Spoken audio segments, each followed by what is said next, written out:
Yorana Tato, Iteye Nae Mahana, bonjour à tous. Donc effectivement, je suis chercheur, chargé de recherche. Je travaille pour un service administratif, la délégation à la recherche de la Polynésie française. Mais je suis également rattaché à une UMR, une unité mixte de recherche qui s'appelle Secopol, Santé et Services des écosystèmes polynésiens. C'est une unité de recherche qui regroupe des chercheurs et des laboratoires de différentes institutions. L'Université de Polynésie française, donc des enseignants-chercheurs, l'Institut Louis Malardé, l'IRD, l'Institut de recherche pour le développement, et l'IFREMER. Et moi, j'interviens en tant qu'écologue terrestre, puisqu'il s'agit de ma spécialité. Donc l'exposé que je vais vous faire est en fait une synthèse de travaux que j'ai menés ou que j'ai menés avec mes collaborateurs sur la biodiversité terrestre. Je vais parler un peu des écosystèmes d'eau douce durant on va dire le dernier quart de siècle. Donc ça va être relativement court et synthétique par rapport aux cours que j'ai l'habitude de donner bénévolement aux étudiants et étudiantes de Master 2 EIO, Environnement insulaire océanien à l'Université de Polynésie française, et aux étudiants du nouveau M1 qui s'appelle Art, Culture, Patrimoine et Environnement polynésien à l'INSPE. Donc je vais vous parler de conservation, de restauration écologique terrestre en Polynésie française, avec ce petit dessin qui montre un peu à la fois la complexité, le flou de ce terme de biodiversité qui est utilisé quasiment partout aujourd'hui. Donc depuis une vingtaine d'années, ce terme est trouvé à peu près dans tous les ouvrages scientifiques ou ce qu'on appelle la vulgarisation scientifique, les ouvrages populaires. Et le graphe en haut, c'est un peu un détournement satirique d'une publicité qui était faite pour une grande marque de tronçonneuses. Et c'était marqué « Ne laissez pas la nature vous faire de l'ombre ». Et effectivement, c'était pour vendre des tronçonneuses. Et donc on a toujours eu cette opposition, ce conflit entre les gens qui voulaient étudier et protéger la biodiversité et d'autres acteurs de la société qui étaient plutôt pour aménager, valoriser et modifier les écosystèmes. Une enquête récente, en 2014, a montré qu'en France hexagonale, quasiment 99% de la population savait ce que voulait dire biodiversité, plus ou moins, et 85% des Français estimaient qu'il fallait protéger la biodiversité. En 2010, donc ça fait quand même maintenant 16 ans, on avait organisé toujours avec la DG2E un séminaire qui s'appelait à l'école de la biodiversité avec des professeurs de SVT. Pourquoi on l'avait organisé en 2010 ? Parce qu'en 2010, c'était l'année de la biodiversité des Nations Unies. Il y avait eu une année en 2010. Et depuis 2010, finalement, on n'avait rien organisé depuis, en tout cas à ma connaissance. Donc je suis extrêmement heureux d'être là aujourd'hui, face à vous, pour en remettre une couche, comme on dit. Alors la biodiversité, c'est quoi ? C'est une contraction de diversité biologique. C'est un terme qui a été en fait créé par nos collègues anglo-saxons, biodiversity, biological diversity, dans les années 80, avec la publication d'un ouvrage de référence en 88, qui a été coordonné par notre grand maître à tous en matière de biodiversité, Edward Wilson. Donc vous savez que pour la théorie de l'évolution, c'est Charles Darwin dont on parle. Pour la biodiversité, Edward Wilson a beaucoup contribué à populariser ce terme de diversité biologique. Avant, il faut savoir qu'on n'utilisait pas le terme biodiversité, on utilisait le terme de nature. Là, je vous ai mis deux références. Une référence, Rachel Carlson, Silent Spring, un livre à lire puisque c'est une jeune scientifique américaine qui a montré l'impact des pesticides sur les communautés, notamment sur les oiseaux et les insectes. Donc Silent Spring, le printemps silencieux, avec la disparition des insectes et des oiseaux aux États-Unis dans les années 60.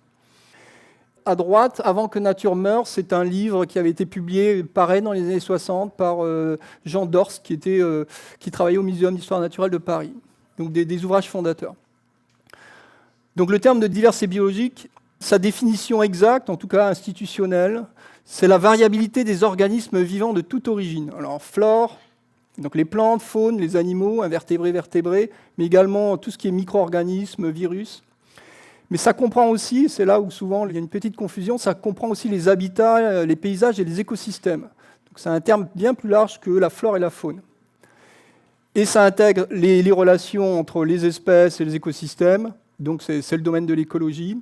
Et ça comprend également la diversité au sein des espèces. Et la diversité au sein des espèces, c'est ce qu'on appelle la diversité génétique. Et je vais en parler plus tard, de l'importance de cette diversité génétique au sein des espèces. Ensuite, il y a eu un moment clé dans l'histoire de la biodiversité, c'est 1992, c'était la première conférence internationale sur la diversité biologique. Ça s'est déroulé à Rio de Janeiro, au Brésil. On l'appelait le sommet de la Terre.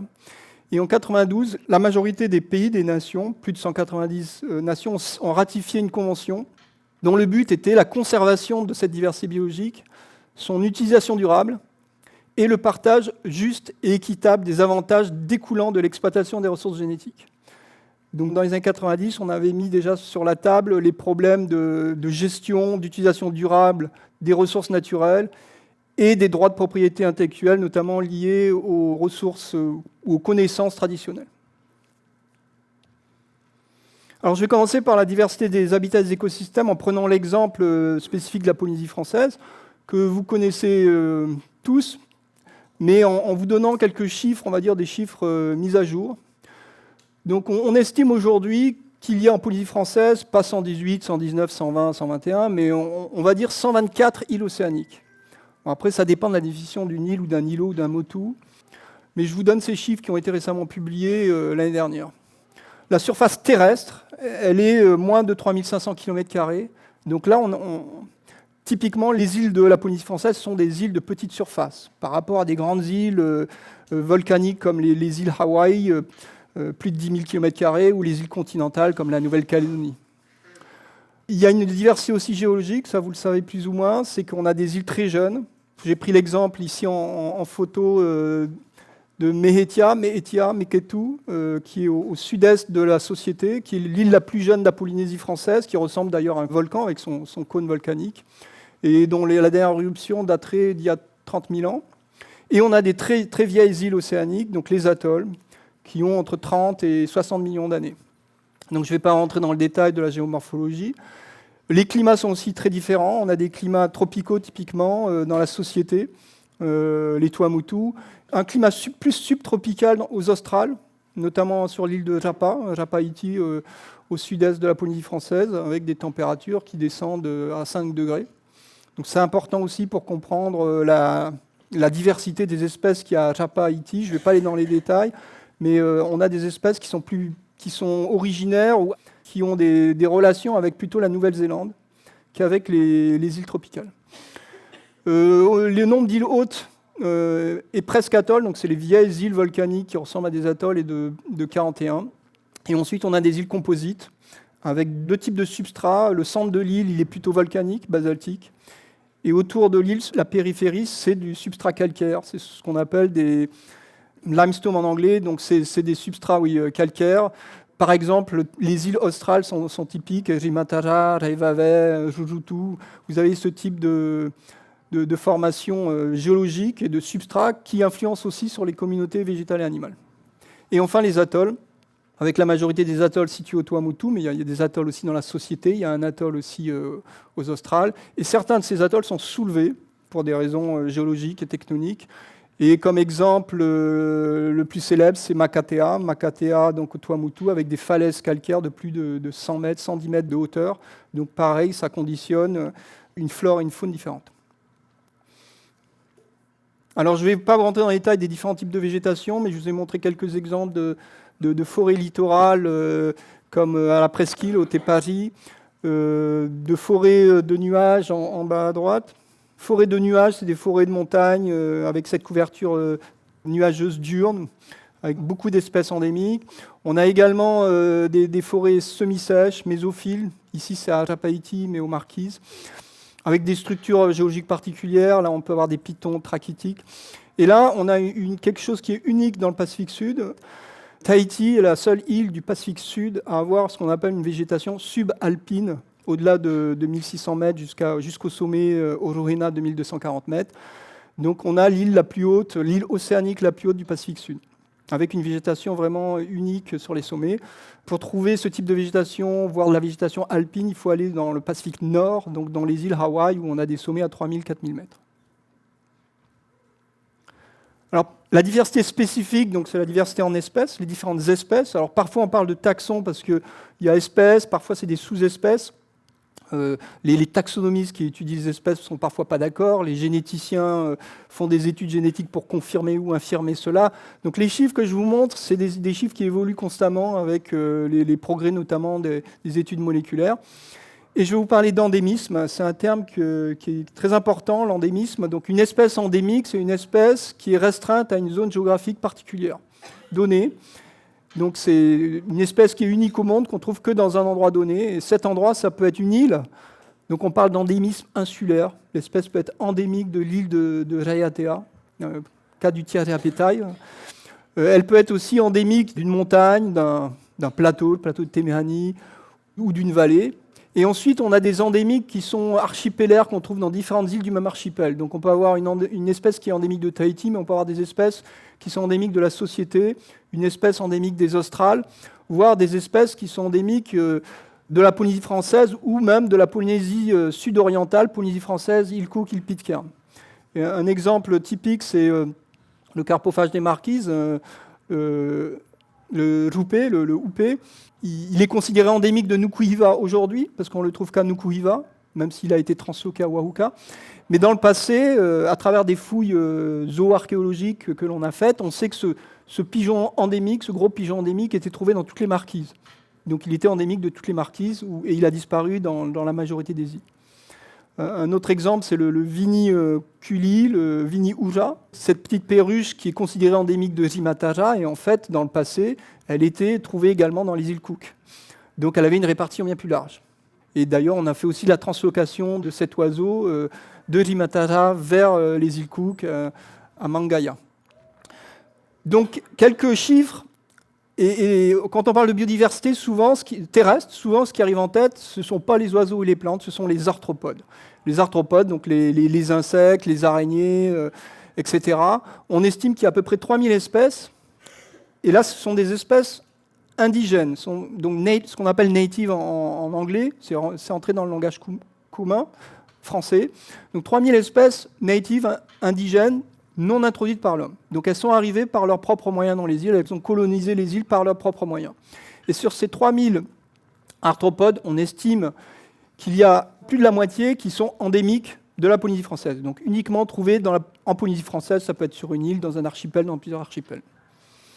Quand on regarde maintenant les plantes vasculaires, ce sont les plantes à fleurs, les angiospermes et les fougères, les ptéridophytes et associés. On estime aujourd'hui qu'il y a plus de 900 espèces de plantes vasculaires, dont plus de 50%, 60% sont endémiques à la Polynésie française. Alors vous remarquez que je n'ai pas mis des chiffres pour la flore non vasculaire, notamment les bryophytes, les mousses, parce qu'on n'a pas d'inventaire actualisé sur les bryophytes, ou les lichens, qui sont particuliers. Ensuite, le troisième groupe, en nombre d'espèces, ce sont les mollusques. Mollusques terrestres, toujours. Et là, vous remarquez le chiffre d'endémisme avec 95% d'endémisme. Ça veut dire que la majorité des petits mollusques terrestres qui n'ont pas été introduits par l'homme sont quasiment tous endémiques, donc uniques au monde. Ensuite, vous avez les poissons d'eau douce, et là, mes collègues vont parler un peu plus de ce groupe taxonomique, avec un endémisme de 50%, avec quelques exemples. Là, c'est le petit goby endémique des Marquises.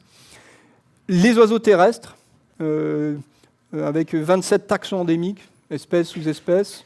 Et là, je n'intègre pas les oiseaux marins, donc il y a énormément aussi d'oiseaux marins qui ne sont pas dans le chiffre. Et les reptiles qui arrivent en dernière position. Et ce qui est intéressant en Polynésie française, c'est qu'on n'a pas d'amphibiens, et on a quelques geckos et quelques cinques, et aucun n'est endémique. Donc ils sont soit tous indigènes, à vaste répartition dans le Pacifique, soit peut-être même introduits par les Polynésiens. Alors la diversité génétique, donc la diversité au sein des espèces, c'est quand on parle des plantes, j'ai pris l'exemple des plantes, c'est le plus simple, on parle souvent de cultivars ou de cultigènes, de plantes qui ont été introduites et domestiquées par l'homme. Et là, je vous ai donné donc le cas des espèces, des taxons introduits par les Polynésiens. à partir de données bibliographiques. Donc j'ai mis les références, ça date du fin du 19e, début du 20e siècle. Et en fait, ces auteurs, à cette époque-là, on décrit ce qu'on peut appeler des variétés de plantes, mais c'est surtout des variétés en fonction de leur morphologie. Donc c'est ce qu'on appelle les morphotypes, la couleur, la taille, le nombre d'entre-nœuds, etc., ou le nombre de noms locaux. Et là, je vous ai donné quelques chiffres qui montrent la diversité de ces cultivars introduits par les Polynésiens. Donc d'après ces auteurs, il y aurait 75 noms locaux de bananiers, Mei'a, donc les bananes ont été introduites par les Polynésiens, les premières bananes. Les ourous, les arbres à pain, il y aurait 40 noms connus. Les tajots, une trentaine de noms marquises et à Tahiti. Le kava, le hava, Piper metisticum, une vingtaine de noms connus aux marquises, une douzaine à Tahiti. Et les féis, les bananiers de montagne, plus de 16 à Tahiti. Donc ça, c'était ce qui était connu à l'époque. La difficulté aujourd'hui, c'est de convertir ces morphotypes en génotypes. Est-ce que ce sont vraiment des variétés génétiques différentes? Ça, c'est un gros travail qui est en cours, ce qu'on appelle le travail sur les ressources génétiques. Ensuite, un terme que vous allez trouver de plus en plus dans la littérature, c'est la diversité bioculturelle. On va parler de valeurs bioculturelles, que certains avaient appelé avant la diversité ethno-biologique. Donc ce sont tous les connaissances ou les savoirs traditionnels ou locaux, parce que ça peut dater de plusieurs siècles ou de quelques décennies. En anglais, ça s'appelait les TEK, Traditional Ecological Knowledge, TEC. Et ce sont les savoirs ou les connaissances en relation avec la biodiversité, les savoirs anciens en connaissance avec la biodiversité. Et donc je cite quelques grandes catégories, usages et coutumes. Donc beaucoup de plantes étaient utilisées par les Polynésiens et ont été introduites par les Polynésiens comme bois de construction, comme plantes alimentaires, plantes médicinales, utilisées en cosmétique, plantes rituelles magiques, etc. Certaines méthodes de culture ou d'outils utilisés traditionnellement, des techniques de pêche, des méthodes de gestion anciens des milieux naturels, donc tout ce qui est tapu, jahui, ça fait partie de cette diversité bioculturelle.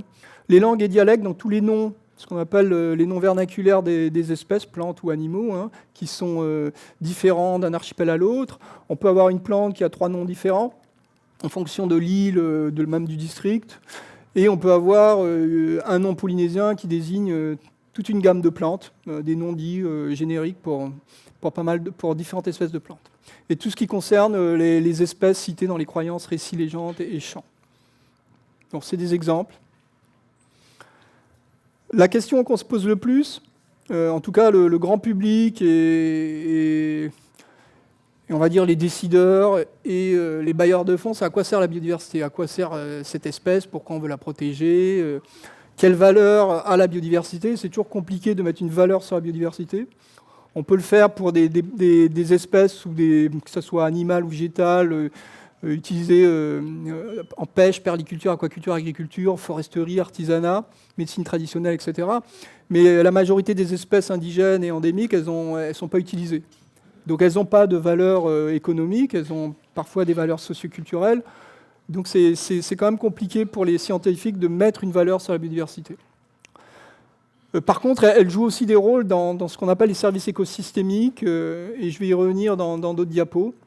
Et elles sont considérées effectivement comme un patrimoine naturel culturel qui est une véritable assurance vie pour aujourd'hui et pour le futur. Et on a ce graphe classique qui est produit par mes collègues, c'est que là-bas, le socle de l'économie, ou des socio-écosystèmes, c'est quand même les écosystèmes, les habitats, avec leurs espèces, leurs différentes variétés.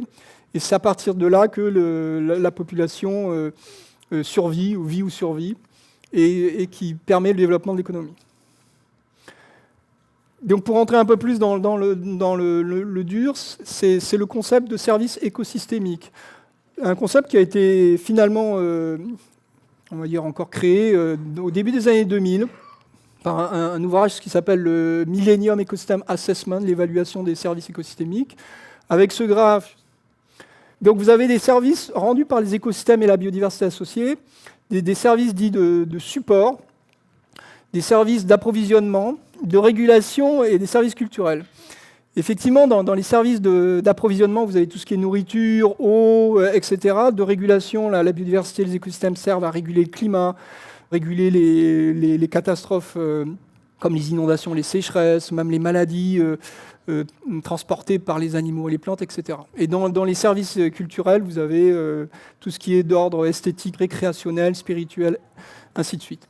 Et ces services écosystémiques contribuent directement à la sécurité des personnes, au bien-être, à la santé et aux relations sociales. Et aujourd'hui, on a aussi une nouvelle thématique qui est beaucoup développée, c'est la thématique du One Health, une santé.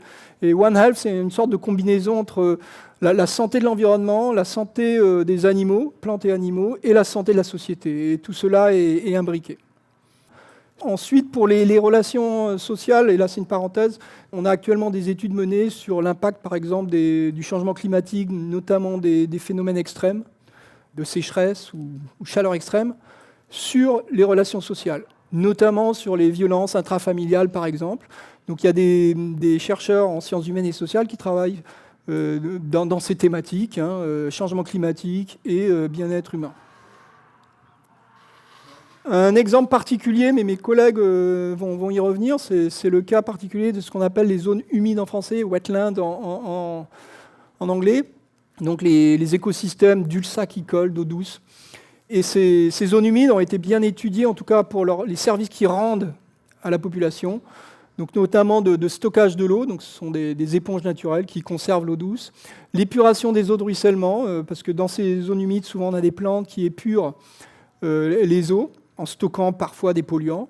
La limitation de l'érosion des berges en les stabilisant. Alors ça, c'est le cas ce qu'on appelle des ripisylves ou des forêts riveraines. Ce sont des forêts de bord de rivière qui ont ce double rôle d'épurer l'eau, mais aussi de stabiliser les berges et de ralentir les crues.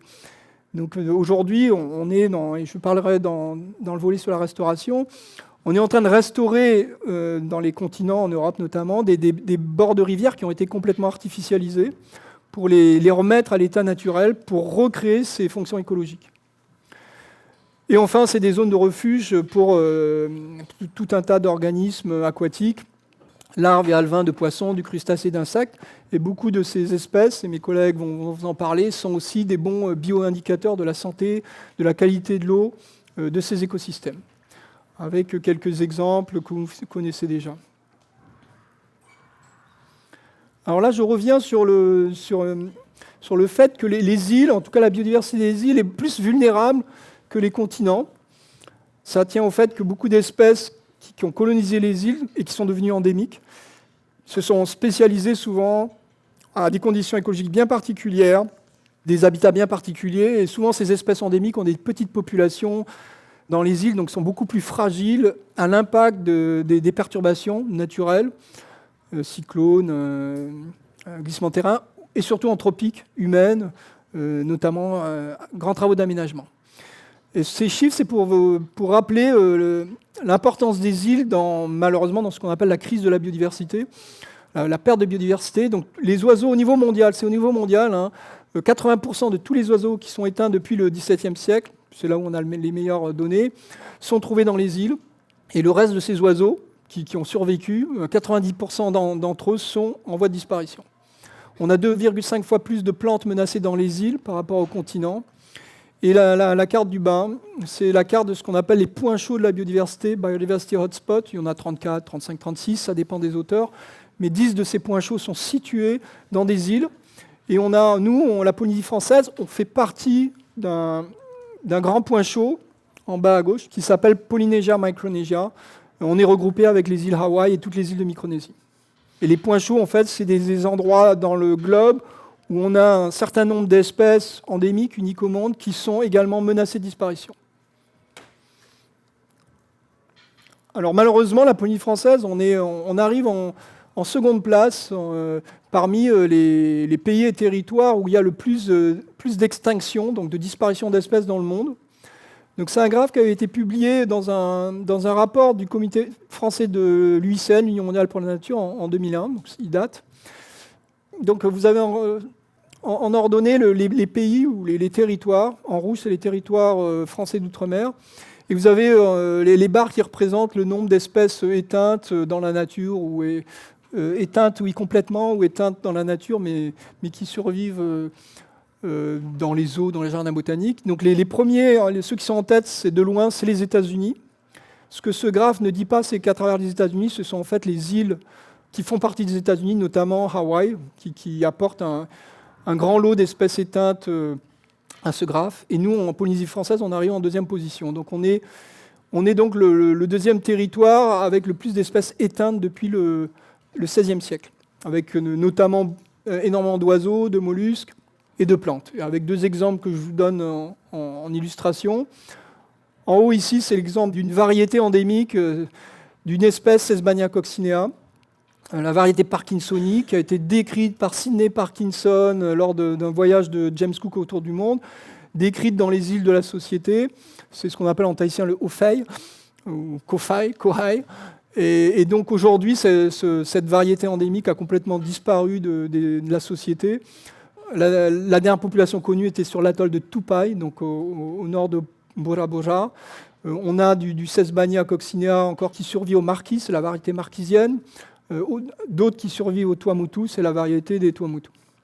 Et parmi les oiseaux, l'exemple de ce Cyanorhamphus, il faut savoir qu'on avait des perruches endémiques à Tahiti, enfin même des petits perroquets. On avait 2 petits perroquets endémiques. Et ça, c'est des dessins qui ont été faits au XVIIIe siècle. Et ces perruches se sont éteintes, ou ces perroquets se sont éteints chez nous. Les raisons, les principales raisons, ce qu'on appelle les menaces sur la biodiversité ou les pressions anthropiques, elles sont surtout liées à l'augmentation de la population, et donc avec l'urbanisation qui suit. La population en Polynésie française a doublé dans les dernières 30 dernières années. Cette urbanisation, elle a été faite au détriment des écosystèmes naturels, notamment de la forêt. Donc il y a eu de la déforestation, on a des feux accidentels ou volontaires, de multiples pollutions, je ne rentre pas dans le détail, ça peut être chimique, ça peut être organique. La surexploitation des ressources, alors ça concerne surtout le milieu lagonaire, marin, mais on a eu par exemple l'exploitation du phosphate à Makatea pendant plus d'une 60aine d'années qui a transformé l'île de Makatea en une sorte de gruyère avec des trous un peu partout. Et les invasions biologiques, donc les espèces introduites envahissantes. Donc on est dans ce qu'on appelle une nouvelle ère, ce que nos collègues ont appelé l'Anthropocène, une nouvelle ère géologique où l'homme a mis son empreinte sur l'ensemble de la planète et a impacté la biodiversité et les écosystèmes en particulier. Et là, vous avez une carte des routes maritimes dans le bassin océanien. On voit des hubs, le hub de Hawaï au nord, celui de Nouvelle-Zélande et puis la Polynésie ici. Donc l'augmentation du trafic, du nombre de personnes, et du nombre de marchandises entre les îles et notamment à Tahiti, depuis les années 60, construction de l'aéroport, du port autonome, etc., sont multiples. Il y a des impacts écologiques sur la biodiversité, des impacts économiques sur les productions, élevage, agriculture, des impacts sanitaires sur la santé humaine et des impacts socio-culturels qui sont peut-être moins documentés. Et avec quelques exemples que je vous ai mis sur ces diapos, les mouches des fruits, les moustiques vecteurs de maladies, virus et autres micro-organismes, et moins connus pour les animaux ou les plantes. Alors je vous ai mis quand même quelques espèces considérées envahissantes, en tout cas inscrites sur le Code de l'environnement de la Polynésie française, la tortue de Floride, ou les tilapias qui ont été introduits volontairement contre les moustiques, mais qui mangent aussi des larves d'insectes aquatiques endémiques. Je vous ai mis aussi la photo du chat, le chat arrêt, les chats domestiques qui deviennent sauvages et qui sont des gros prédateurs d'oiseaux. Et c'est une grosse problématique maintenant partout dans toutes les îles. Et une liste de plantes plus ou moins jolies, plus ou moins utiles. Donc les gens se demandent toujours mais pourquoi elles sont envahissantes. Le lantana, le faux acacia, le tulipier du Gabon, l'ardisia, même le goyavé de Chine, goyavé fraise, qui est extrêmement envahissant dans les forêts humides d'altitude. L'impact des ongulés herbivores, donc tout ce qui est cochons, chèvres, moutons et autres bovins et même et chevaux dans certaines îles. Donc introduit durant la période dite moderne européenne avec des écosystèmes complètement surpâturés. Je vous ai montré quelques exemples de 2 aires gérées, 2 aires protégées, Mohotani, Marquise Sud, et Heiau, Marquise Nord, transformées en désert. Les cochons sauvages aussi, c'est moins documenté, mais on travaille dessus. Les cochons ont un énorme impact sur la végétation, notamment le sous-bois. Et donc ils retournent le sol, ils mangent aussi pas mal d'invertébrés. Donc on a de plus en plus de dégâts, notamment en altitude, dans les forêts de nuages, les forêts d'altitude où on a énormément de plantes endémiques. Les rats, c'est l'impact le plus connu. Il y a énormément de travail sur l'impact des rats et notamment sur la dératisation dans les îles, en mesure de restauration. Donc là, je vous ai montré des impacts connus sur les oiseaux, que ce soit tous les vinis, les martins chasseurs, et là, je vous ai donné l'autre perroquet, petit perroquet qui existait à Tahiti au XVIIIe siècle, le AA. Et il ne faut pas oublier que les rats mangent aussi des plantes, donc c'est des prédateurs aussi de graines, notamment de graines de plantes endémiques. Un exemple très connu, c'est celui en tout cas connu dans la communauté scientifique, puisque c'est dans les bouquins, les textbooks pour les étudiants et les universitaires partout dans le monde. C'est l'impact de l'escargot carnivore, le glandine, qui a été introduit dans les années 70 en Polynésie pour lutter contre l'invasion et l'explosion de l'escargot géant d'Afrique. Lui, introduit dans les années 60, probablement comme source de nourriture. Donc on a introduit ces escargots carnivores en provenance de Floride pour espérer tenter de contrôler l'escargot d'Afrique, géant d'Afrique. Ça n'a pas eu d'effet. Par contre, cet escargot carnivore s'est attaqué à toutes les espèces de petits escargots endémiques, notamment les partulidés, les partula, les samoana, avec l'extinction de... Alors là, les chiffres ont été revus. C'est plutôt une trentaine d'espèces d'escargots de partula endémiques, parce que beaucoup de sous-espèces ont été mises dans les espèces. Donc on a une trentaine d'espèces d'escargots endémiques de la société qui sont éteints, complètement éteints. Et on a des programmes aujourd'hui, vous avez vu dans les médias, de réintroduction de certains de ces escargots qui sont éteints dans la nature, mais qui avaient été prélevés dans les années 60-70, qui sont élevés en captivité dans des zoos, que ce soit aux États-Unis ou en Europe, notamment le zoo de Londres, et qui sont réintroduits chez nous, notamment sur l'île de Moorea. Donc un programme de réintroduction. Le Miconia, c'est l'une des plantes envahissantes les mieux connues. Donc une histoire classique, une plante introduite à cause de la beauté de ses feuilles dans les années 30 au jardin botanique de Papeete. Donc introduite en 1937 exactement par Harrison Smith, et qui a commencé à se naturaliser, s'établir dans la végétation dans les années 70, début des années 70. Et aujourd'hui, on a 80 000 hectares envahis. Donc le Miconia ne touche pas seulement Tahiti, mais quasiment Moorea, Raiatea, les Marquises, Nukuhiva, Fatuhiva. Et les îles Hawaï sont touchées, et d'autres îles dans le monde entier font de la lutte contre le Miconia, les Antilles, Martinique, Guadeloupe, le Sri Lanka. Il y a aussi des programmes de lutte en Australie, dans la région du Queensland, contre Miconia calvescens.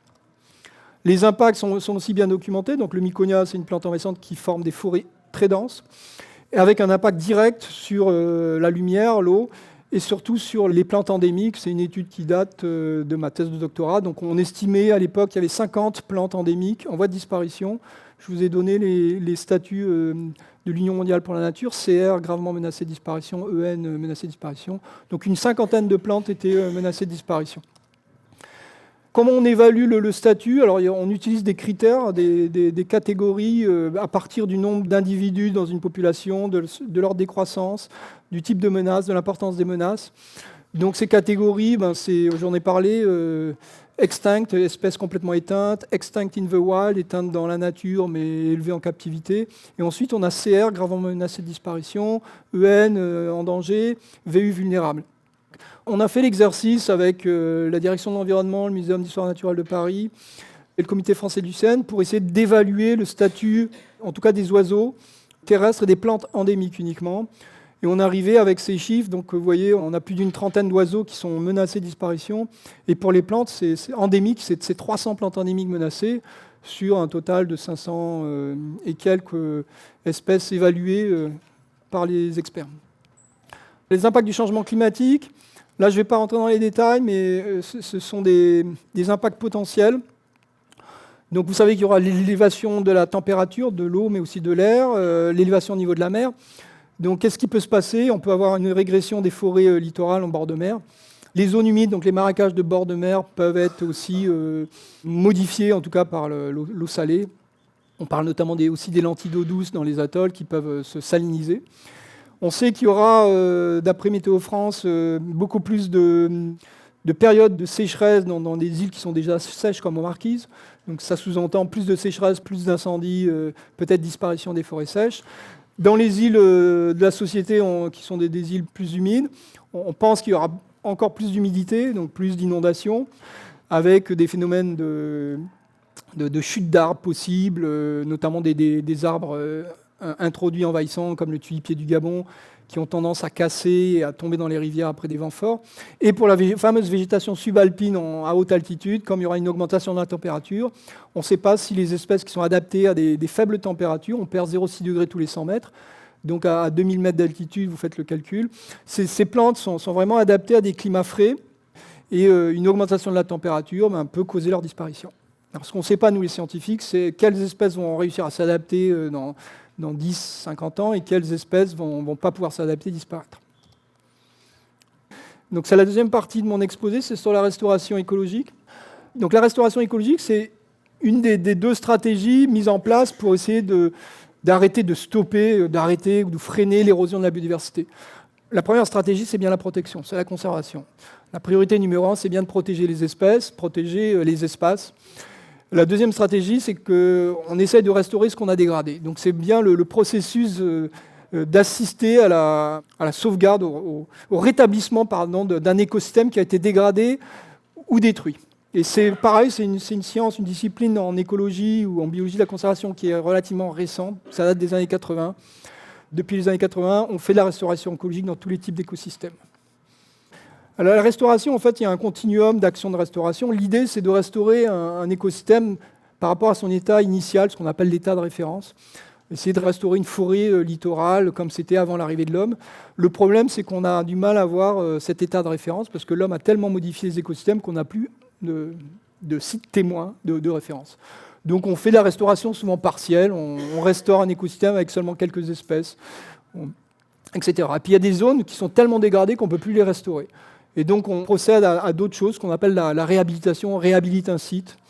On met par exemple une plantation forestière parce qu'on n'arrive plus à faire de la forêt naturelle. Et on peut également faire ce qu'on appelle la remédiation. La remédiation, c'est par exemple arrêter certains types de menaces, notamment la pollution.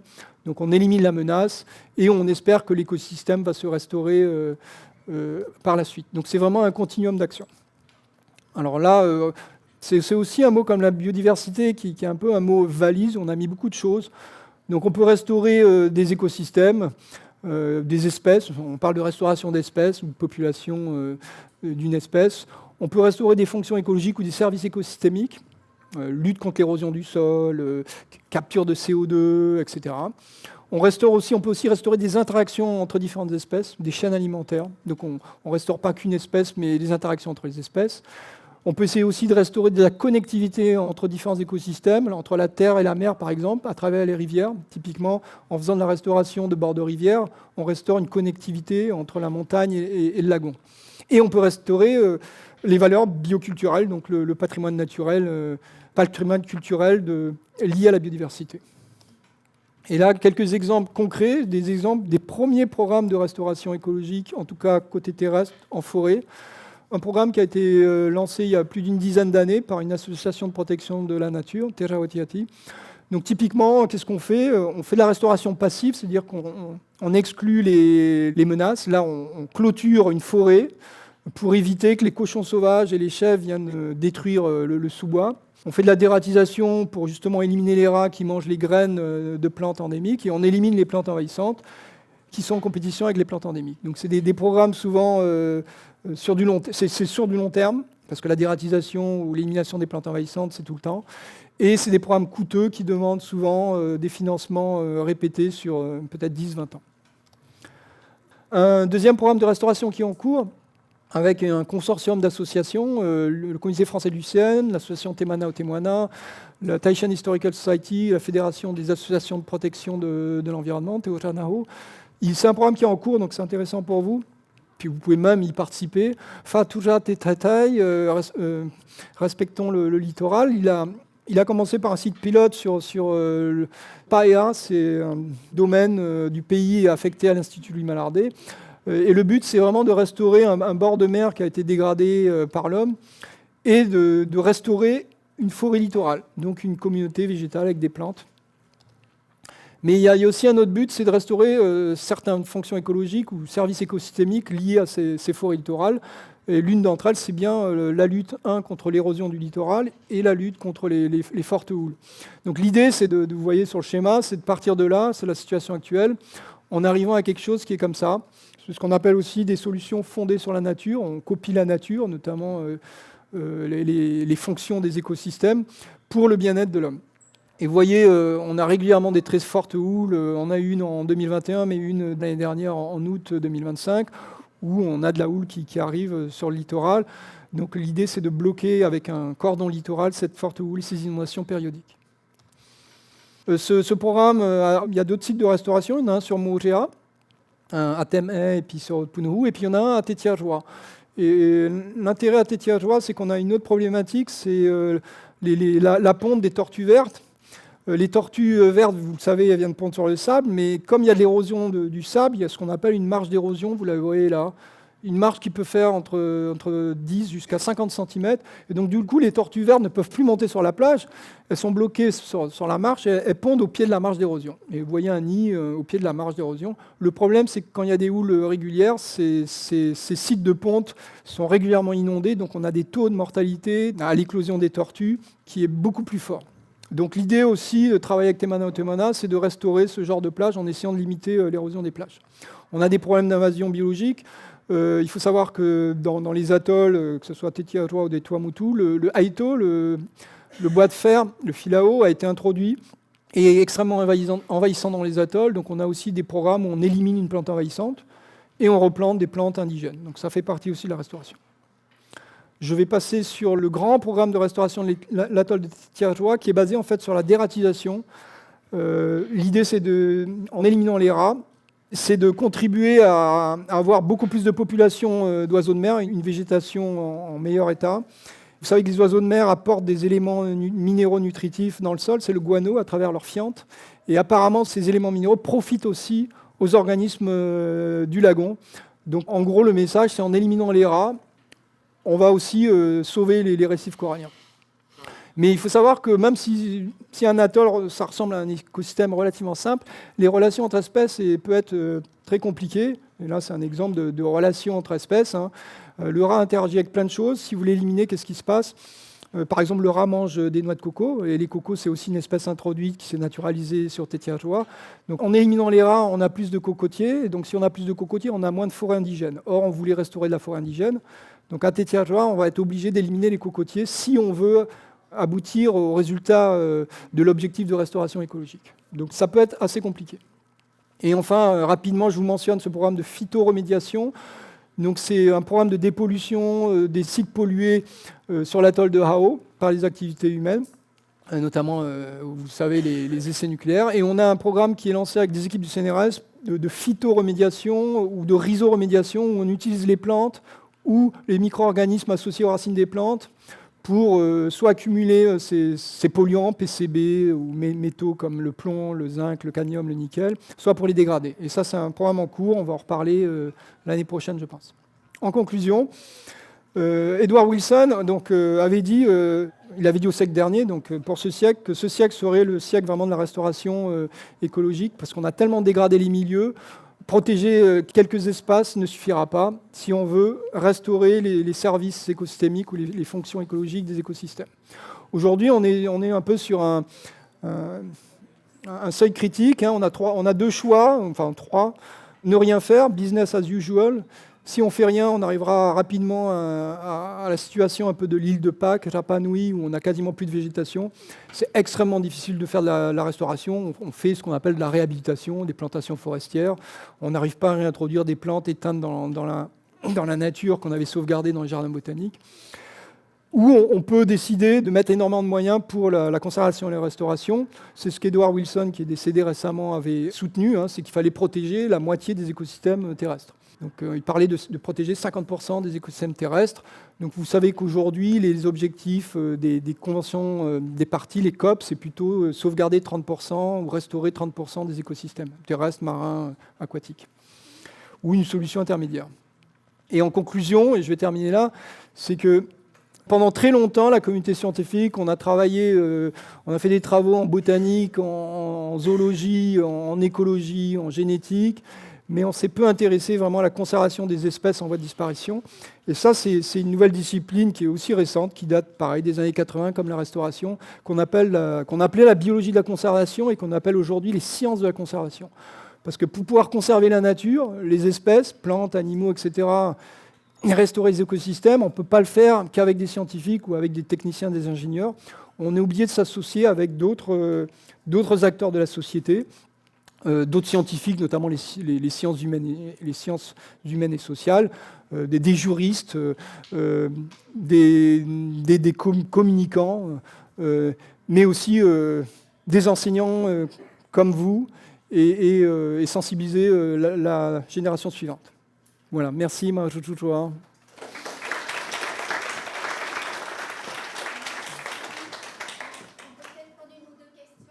Tu nous as parlé, tu sais, des bordures de rivières et qui avaient des largeurs en fait qui maintenant vont être réhabilitées au niveau de la largeur. Comment ça se passe? Est-ce qu'il y a des lois qui vont régir ça? Est-ce que ça existe déjà mais c'est pas respecté? Comment ça se passe? Parce qu'en fait, quand tu te balades et que tu vois nos rivières à Papara, etc., tu vois bien les cerfs qui arrivent vraiment au bord de la rivière, quoi. Donc ma question, elle est par rapport à ça. Alors ça, c'est une question à poser plutôt à mes collègues, là, mes hydrologues, parce qu'ils sont plus au courant de ce qui se fait sur les rivières, de la réglementation. Par contre, au niveau de la restauration des bords de rivière, on n'a jamais rien fait en Polynésie française. Okay. Donc ça aussi, c'est des projets comme la restauration des forêts littorales, qui sont des actions relativement récentes, qu'on a commencé il y a à peu près 4-5 ans. On espère, normalement, on a prévu de se lancer dans de la restauration de forêts riveraines, de ripisylves, en Polynésie française, notamment sur l'île de Tahiti. Donc on va essayer de lancer des projets sur réhabiliter des rivières. Concernant les mouches des fruits et tous les envahisseurs, enfin je ne sais pas comment on dit, les insectes, oui voilà. Est-ce qu'il y a des programmes en fait qui existent déjà, qui sont mis en place par les communes ou concernant en fait la lutte pour tout ce qui est mouches des fruits et tous ces insectes? D'accord, donc dans les programmes de lutte contre les espèces dites nuisibles, ouais. Alors il y a deux types de politiques publiques. Il y a les politiques publiques liées à l'environnement, donc le code de l'environnement. Donc on a une liste d'espèces envahissantes, dites menaçant la biodiversité, donc qui impactent la biodiversité. Et donc il y a des plans de lutte sur ces espèces menaçant la biodiversité en Polynésie française. Ça peut être le miconia, ça peut être les rats, ça peut être d'autres espèces. Et ensuite, on a la politique publique qui est de l'agriculture. Et l'agriculture, ils ont aussi une liste d'espèces nuisibles sur lesquelles ils ont des programmes d'action. Donc mouches des fruits, ispine du cocotier, souvent par l'utilisation de la lutte biologique, donc l'introduction de parasitoïdes qui vont attaquer ces organismes nuisibles. Donc ça, c'est plutôt la DAG, la direction de l'agriculture. Donc la DIREN pour l'environnement, la DAG pour l'agriculture. Ok, donc il y a des programmes prévus en fait. Il y a déjà des actions depuis de longue date. Hein, les mouches des fruits, ça a commencé dans les années fin des années 80-90, oui. Et vous avez du matériel, des supports pour vous, les enseignants, au sein de ces services du pays. Hein. Il faut vous adresser à la DIREN ou vous adresser à la DAG. Et aujourd'hui aussi à la biosécurité, puisqu'on a une direction de la biosécurité. Et bon, je regrette de prendre un peu de temps, mais on a des espèces qu'on ne souhaite pas voir arriver en Polynésie française. C'est extrêmement important. Hein, comme on dit en médecine, mieux vaut prévenir que guérir, parce que lutter contre des espèces envahissantes déjà établies, c'est compliqué, ça coûte cher. Alors que les arrêter aux frontières, c'est beaucoup moins cher et c'est beaucoup plus rapide. Donc on a des menaces qui planent au-dessus de notre tête, notamment, vous avez entendu peut-être parler du rhinocéros du cocotier, qui est un scarabée, qui est présent à Hawaï, qui est présent même à Nouméa, Nouvelle-Calédonie, qui est encore absent chez nous. Et c'est un insecte qui se nourrit de feuilles de cocotier. Donc s'il arrive chez nous, c'est la fin de la cocoterie et du copra. Puis on a aussi d'autres problèmes de pathogènes liés au tajo ou d'autres animaux qu'on n'en pas encore. Donc oui, la biosécurité est extrêmement importante.